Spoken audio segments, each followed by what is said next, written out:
ផាកញ្ញាដកម៉ៃសុបិនមួយថ្ងៃ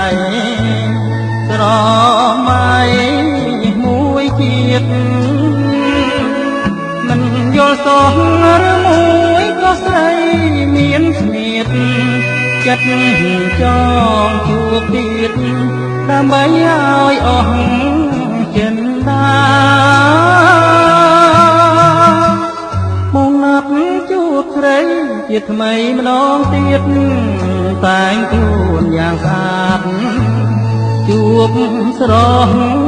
កញ្ញាក្រោមដើមស្វាយនេះក្បែរមាត់ទន្លេសង្ឃឹមម្លេះទេនឹកថាបានយល់ជាថ្មីម្លប់ស្វាយមាត់បាំងត្រចិនត្រឆេព្រឹកម៉ោង8ស្រយាចាំអូអង្គុយតែសែនស្រណោះខ្លួន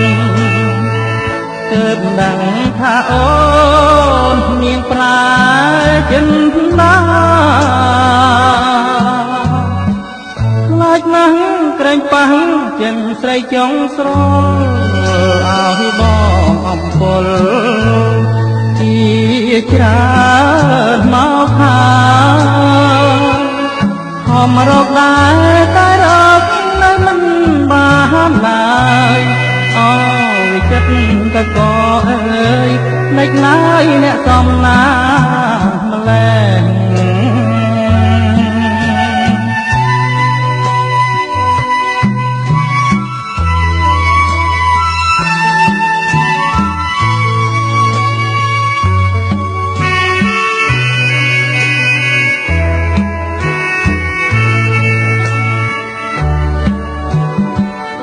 លប់ស្វាយមាត់បាំងត្រ